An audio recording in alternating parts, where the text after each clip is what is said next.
할렐루야. 오늘 하나님께서 우리에게 주시는 귀한 살아있는 말씀은 창세기 13장 1절에서 4절까지의 말씀입니다. 1절부터 읽겠습니다.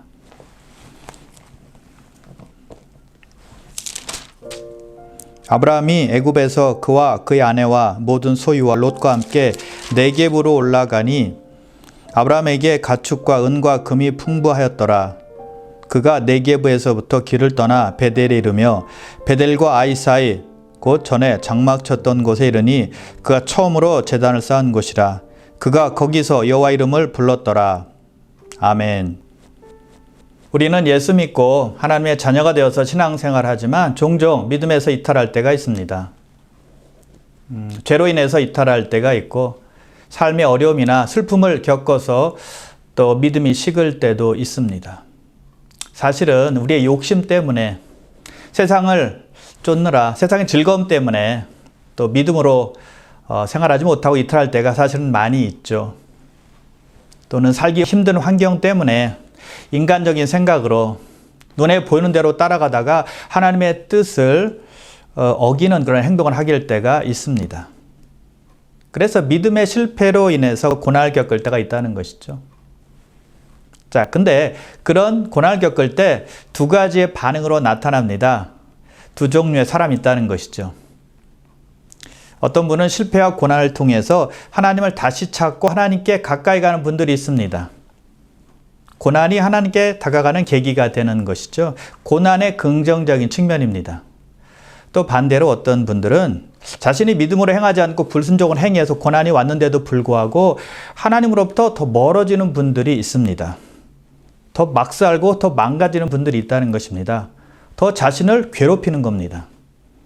하나님을 원망하기도 하고 또 남의 탓을 하며 살기도 하는 것입니다.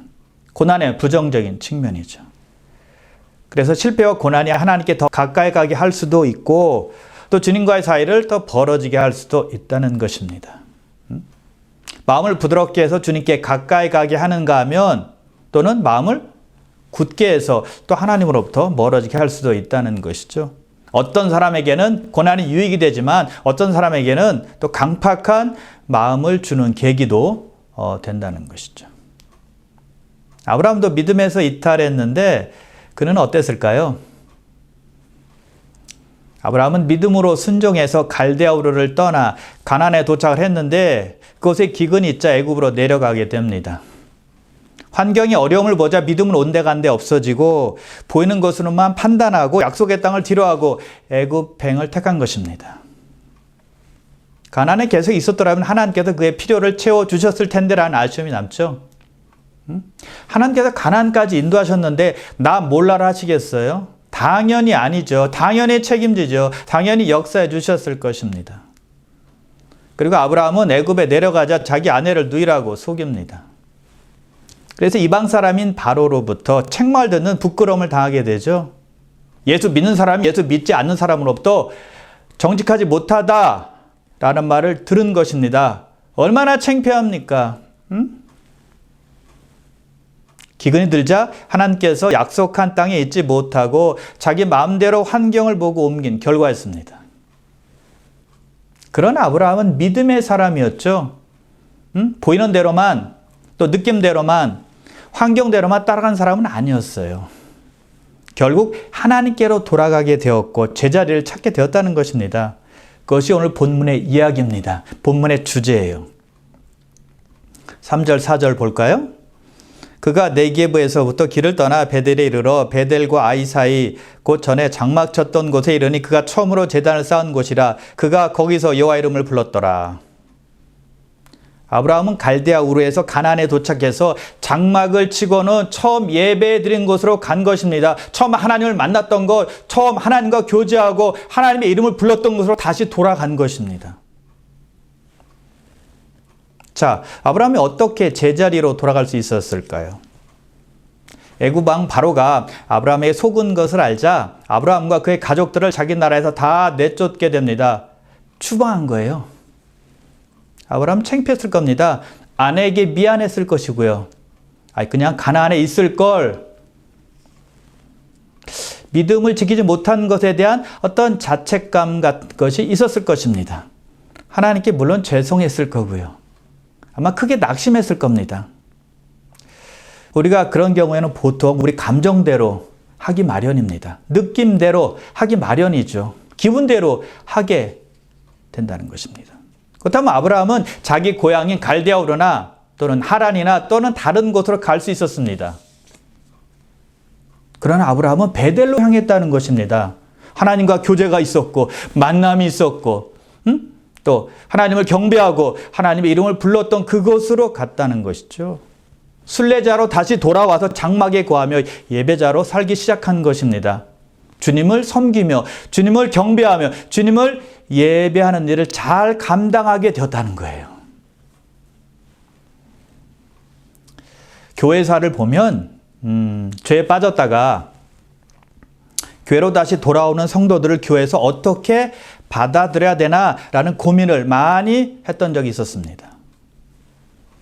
핍박을 잘 견디고 그 승리한 신앙의 영웅들과 순교자들도 많이 있었지만 반대로 핍박을 견디지 못해서 타협하고 세상 길로 빠져서 타락한 성도들도 많이 있었습니다. 그들을 어떻게 받아들이느냐가 교회의 큰 도전이었어요. 어떤 교회는요, 아무 일 없었다는 듯이 그들을 다 받아들였습니다. 근데 정반대로 어떤 교회는 아주 가혹하게 교회 발을 들이지 못하도록 했습니다.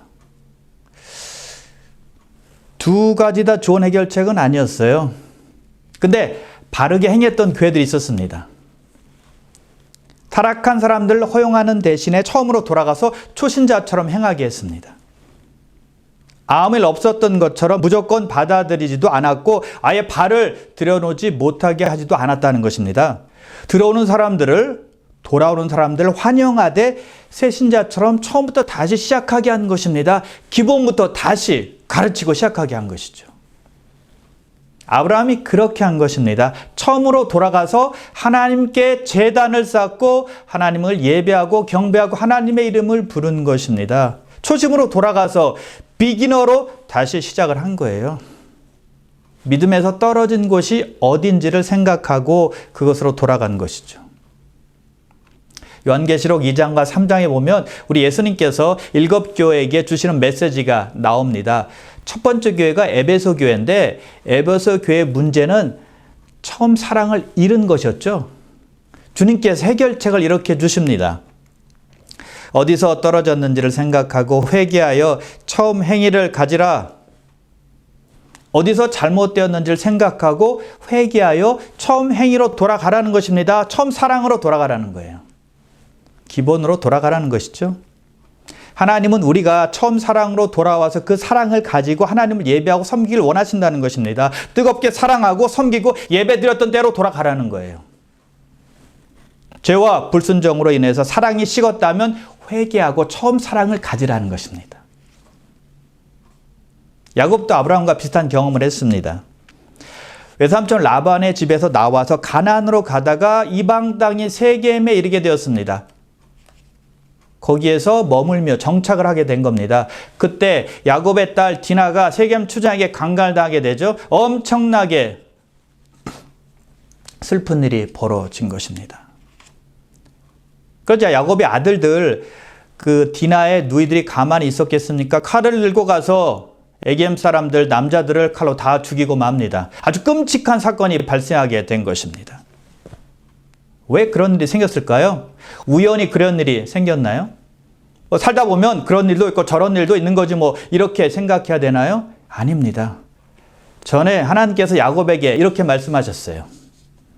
나는 베델의 하나님이라 내가 거기서 기둥에 기름을 붓고 거기서 내게 서원하였으니 지금 일어나 이곳을 떠나서 내 출생지로 돌아가라. 야곱이 외삼촌 라반의 집에 있을 때 하나님께서 야곱에게 나타나셔서 주신 말씀이었습니다. 베델로 가라는 말씀이었어요. 그 말씀을 듣고 삼촌 집에서 출발했거든요. 어디로요? 베델로. 자, 이 베델은 야곱에게 어떤 의미가 있었는가 하면 그 전에 야곱이 아버지 집을 떠나 외삼촌 라반의 집으로 갈 때 해가 저물었어요. 그래서 한 곳을 정해서 유숙하려고 누웠습니다. 그때 꿈에 하나님께서 나타나셔서 야곱에게 이런 말씀을 주십니다. 땅의 모든 족속이 너와 내 자손으로 말미암아 복을 받으리라. 내가 너를 지키며 너를 떠나지 아니하리라 라는 엄청난 약속, 축복의 말씀을 주셨던 것이 바로 베델이었다는 것입니다. 그곳으로 가라라고 말씀하신 것입니다. 어디로요? 베델로요. 그래서 야곱이 정착할 곳은 세겜이 아니라 베델이었다는 것입니다. 베델로 갔더라 하면 그런 큰 환란은 없었을 것입니다. 있어야 될 베델에 있지 않았기 때문에, 세겜에 있었기 때문에 그런 일이 벌어졌다는 것입니다. 하나님의 말씀을 듣지 않은 것 때문에 그런 일이 일어난 거예요. 야곱이 가야 될 곳, 있어야 할 곳은 베델이었다는 것입니다. 아브라함도 마찬가지죠. 그가 있어야 될 곳이 가나안이었는데 애굽으로 갔기 때문에 문제, 환란이 닥친 것입니다. 그렇다면 죄 때문에 고난당하고 우리의 실수와 우리의 잘못 때문에 어려움이 오면 어떻게 하면 될까요?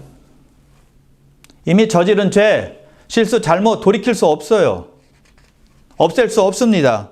되돌릴 수 없습니다. 우리가 해야 될 일은 어디서 떨어졌는지를 기억하고 회개하고 돌아가는 것입니다. 처음 사랑으로 돌아가는 거예요. 그래서 불순종으로 말미암아 야곱에게 환란이 닥쳤을 때 하나님께서 다시 그에게 나타나셔서 이렇게 말씀하십니다. 창세기 35장 1절인데요. 일어나 베델로 올라가서 거기 거주하며 내가 내 형 에서의 낯을 피하여 도망하던 때에 내게 나타났던 하나님께 거기서 제단을 쌓아라. 처음 하나님을 만난 장소 베델로 올라가라는 것입니다. 거기서 제단을 쌓으라는 겁니다. 초심으로 돌아가서 하나님을 섬기며 예배 드리라는 것이죠. 다시 시작하라는 것입니다. 그것이 우리가 해야 될 일 아닐까요? 우리도 항상 영적인 베델로 올라가야 한다는 겁니다. 처음 사랑으로 돌아가서 하나님을 예배하고 처음 예수 믿는 것처럼, 처음 은혜 받은 사람처럼 하나님을 섬기고 하나님을 경배하고 하나님의 이름을 부르고 하나님을 찬양하는 것입니다. 뜨거웠던 그 순간으로 순수하게 하나님을 믿고 따랐던 그때로 돌아가는 거예요. 여러분, 믿음에서 실패하지 않는 사람이 어디 있습니까? 항상 승리하고 항상 시험에 통과하는 사람은 없어요. 아브라함이 실수하고 실패한 것처럼 우리도 실수하고 실패한다는 거예요. 삶에서 기근을 만났을 때 인내하지 못하고 도망친 적이 우리가 얼마나 많습니까? 피한 적이 얼마나 많습니까? 인간적인 생각, 세상적인 생각만 하고 있을 때가 얼마나 많았습니까? 아브라함처럼 아내를 누이라고 속이진 않겠지만 알게 모르게 거짓말한 때가 얼마나 많았어요. 그래서 우리도 베델로 올라가야 한다는 것입니다. 아브라함이 회개하고 다시 시작한 것처럼 우리도 다시 시작해야 한다는 것입니다. 하나님으로부터 떠난 곳으로 다시 가서 회개하고 다시 가서 처음 사랑으로 하나님을 섬기고 하나님을 사랑하고 하나님을 예배하는 거예요. 새 출발하라는 것이죠. 그래서 여러분, 예수 믿는 사람들에게는 영원한 실패란 없습니다. 영원한 절망, 영원한 파멸 없어요. 막다른 길에 다다를지라도, 낭떠러지에서 떨어질지라도 헤어나올 수 있는 길은 있다는 것입니다. 하나님께 돌아갈 길은 항상 열려 있다는 거예요. 자, 그런데 우리 신앙생활에서 문제는 무엇일까요? 우리의 문제는 시작이 아닙니다. 우리는 결심을 하고 시작은 잘하기 때문입니다. 그런데 가다가 멈추기 때문에 그게 문제예요. 아브라함의 시작은 아주 훌륭했습니다. 놀라운 순종으로 갈대아 우르에서 낯선 땅 가나안까지 왔잖아요. 근데 그 순종이 계속 이어지지 못한 겁니다. 있어야 될 곳에서 애굽으로 방향을 바꾼 것이죠. 옆길로 샌 겁니다. 야곱도 그랬어요. 출발은 참으로 좋았습니다. 그러나 세겜에서 멈춘 겁니다. 베델까지 가지 못하고 중간에서 멈추고 거기에서 정착하고 산 것입니다. 계속 순종해야 되는데 컨티뉴하지 못한 거예요. 그것이 우리의 문제라는 것입니다. 불완전한 순종, 그것이 교회의 문제이고 우리들의 문제라는 것이죠. 그것이 열매 맺지 못하는 이유라는 거예요. 우리는 주님께서 우리에게 원하시는 것이 무엇인지 알고는 곧 시작합니다. 그런데 가다가 멈추는 거예요. 아니면 다른 길로 빠지는 것입니다. 우리가 계속해서 하나님께 순종하지 못하고 멈추면 어떻게 될까요? 우리의 행한 일이 죽기 시작합니다. 주님께서 사대 교회에게 이렇게 말씀하세요. 너는 일깨어 그 남은 바 죽게 된 것을 굳건하게 하라. 내 하나님 앞에 내 행위에 온전한 것을 찾지 못하였노라. 우리 신앙생활에서 죽게 되는 것이 있다는 것입니다. 순종하다 멈추니까 그동안 순종한 것들이 죽을 위험에 처하게 된다는 것입니다. 그래서 깨어서 죽게 된 것을 살리고 굳게 하라라고 말씀하고 있는 것입니다. 다시 순종해서 끝맺음을 맺으라는 것이죠. 그게 사대교의 문제였고 우리들의 문제라는 것입니다. 혹시 순종하다가 멈춘 것이 있습니까?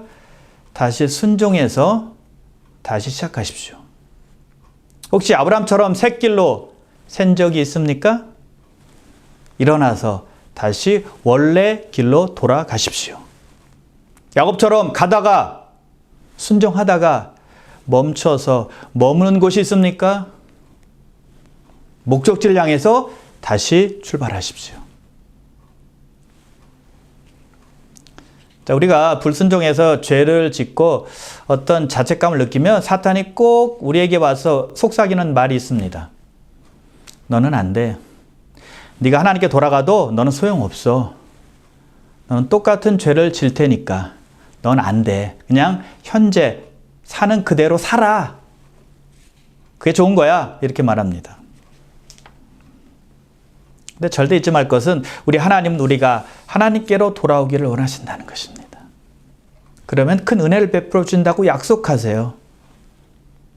우리 하나님은 우리에게 두 번째 기회를 주십니다. 아니, 세 번째, 네 번째, 다섯 번째 기회를 주십니다. 우리가 온전히 회개하기만 하면 기회를 또 주신다는 거예요. 요한일서 1장 9절에 보면 우리가 우리 죄를 자백하면 하나님은 미쁘시고 의로우사 우리 죄를 사하시며 라고 약속하고 있거든요. 요나는 니느웨로 가라는 하나님의 명령에 불순종해서 다시스로 도망하게 됩니다. 하나님의 말씀에 반항한 것이죠. 하나님께서는 그를 추적하여 그가 탄 배가 풍랑에 휩쓸리게 합니다. 그리고 배에서 떨어지고 큰 물고기를 준비하셔서 물고기가 요나를 삼키게 하죠. 요나가 물고기 뱃속에서 회개합니다. 그저 하나님께서 큰 물고기에게 요나를 큰 육지의 토에 내라라고 말씀하십니다. 그 말씀 바로 뒤에 성경은 이렇게 우리에게 말씀해 주고 있습니다. 여호와의 말씀이 두 번째로 요나에게 임하니라. 요나는 분명히 하나님의 말씀에 순종하지 않았습니다. 그렇다고 하나님께서 포기하셨나요? 아닙니다. 포기하지 아니하시고 다시 한번 요나에게 긍휼을 베풀어 주셔서 두 번째 기회를 두셨다는 것입니다. 이것이 하나님의 자비라는 거예요. 우리는 누가 나에게 크게 잘못하면 얼굴을 안 보려고 합니다. 아예 기억에서 지우려고 하죠. 그게 우리예요. 생각날 때마다 우라가 치밀고 마음이 용서가 되지 않는 거죠. 그러나 우리 하나님은 다릅니다. 우리가 돌아올 때마다 반기시는 분이에요. 우리가 아무리 험한 죄를 지었더라도 회개하고 하나님을 찾으면 기뻐하세요. 사랑해 주세요. 사사기에 보면 이스라엘 백성들이 한두 번 하나님의 말씀을 어긴 것이 아니었습니다. 한두 번 불순종한 것이 아니었습니다. 무수히 많이 하나님의 말씀을 불순종해서 악행을 저지르게 되죠. 하나님께서 제일 싫어하는 것이 우상 숭배인 줄 알면서 계속 우상 숭배를 했습니다. 밥 먹듯이 한 것입니다. 그러나 이스라엘 백성들이 회개하고 부르짖기만 하면 하나님께서 사사를 세우셔서 그들을 구원하셨어요. 그런데 먹고 살만하면 또 죄를 짓는 겁니다. 또 우상 숭배하는 것입니다. 그러면 이웃 나라를 사용하셔서 이스라엘 백성들을 징계하시죠. 힘들게 하시죠. 그러면 그들은 또 손들고 하나님 앞에 회개하고 부르짖습니다. 그럼 하나님께서 그들을 긍휼히 여기셔서 다시 또 구원해 주세요.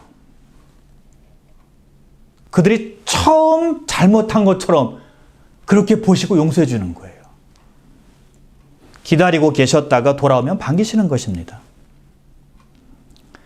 둘째 아들 탕자가 집을 나갔을 때 아버지는 집에서 편치가 않았습니다.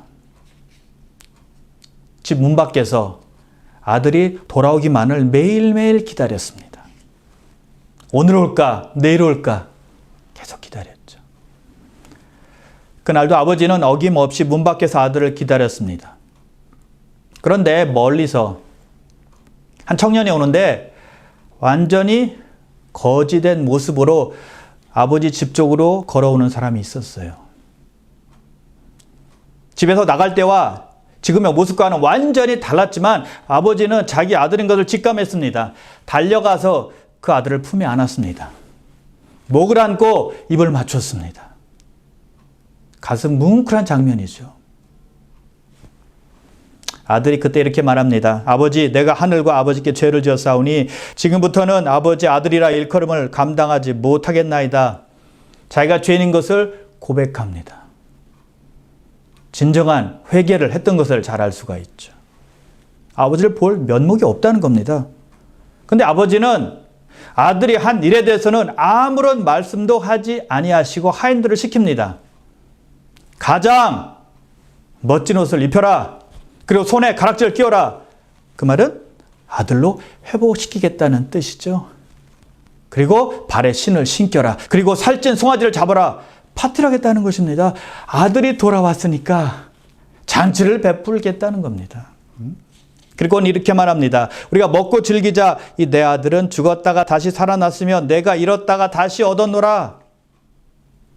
하나님은 우리가 돌아오면 잃었다가 다시 얻은 아들처럼 기뻐하신다는 것입니다. 우리가 돌아오면 죽었다가 다시 살아난 아들처럼 기뻐하신다는 거예요.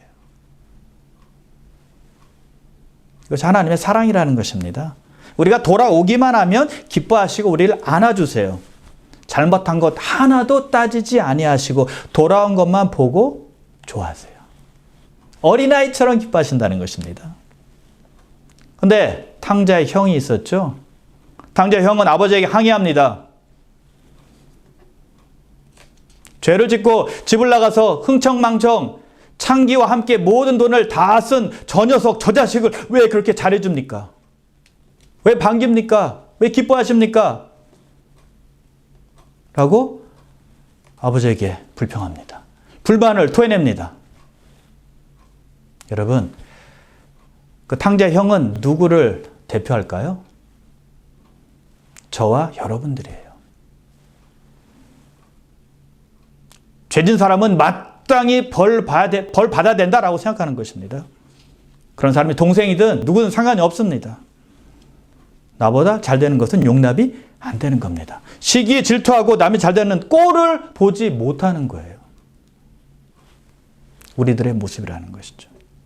그런 아버지는 형과는 완전히 다릅니다.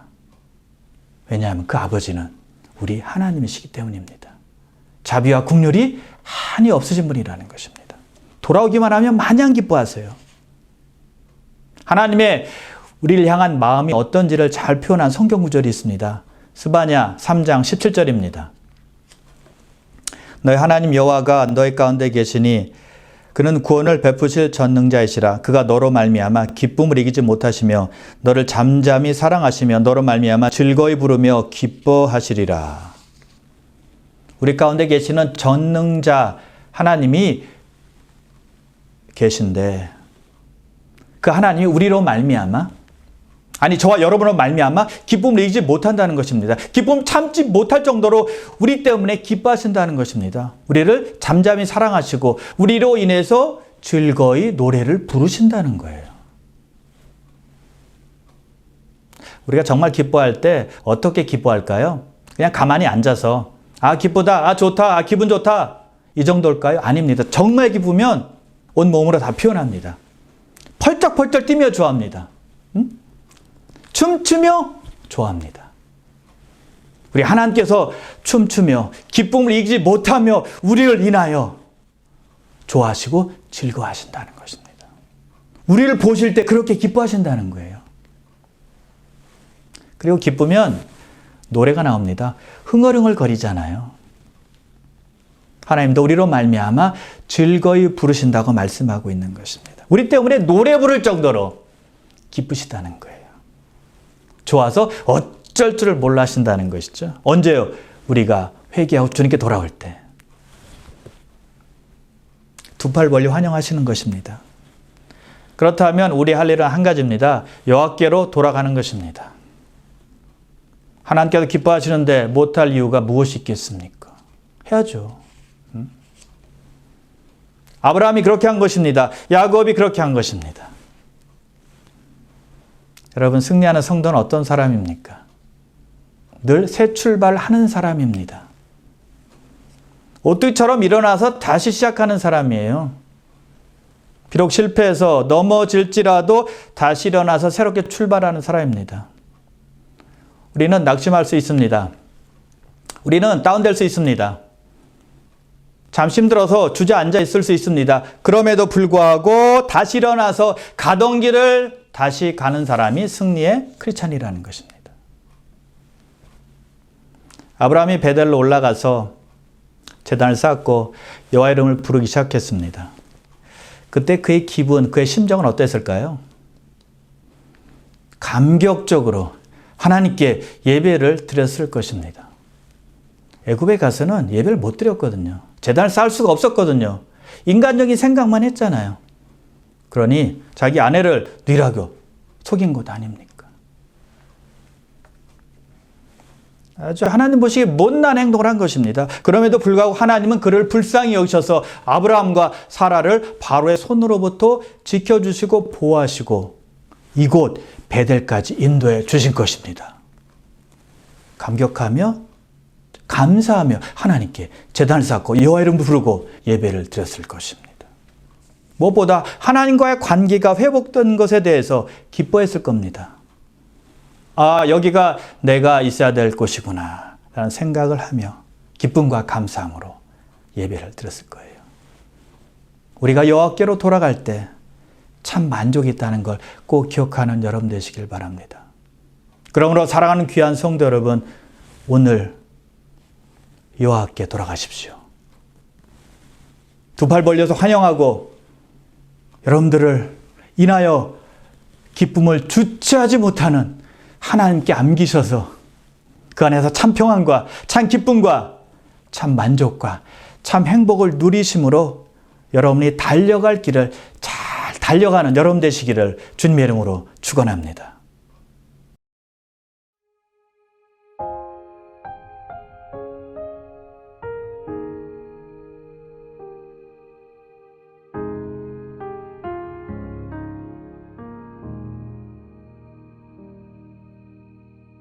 내 백성이 나를 떠나 돌아섰지만 내 사랑이 내 백성을 포기 못하니 내 모든 것 내어주고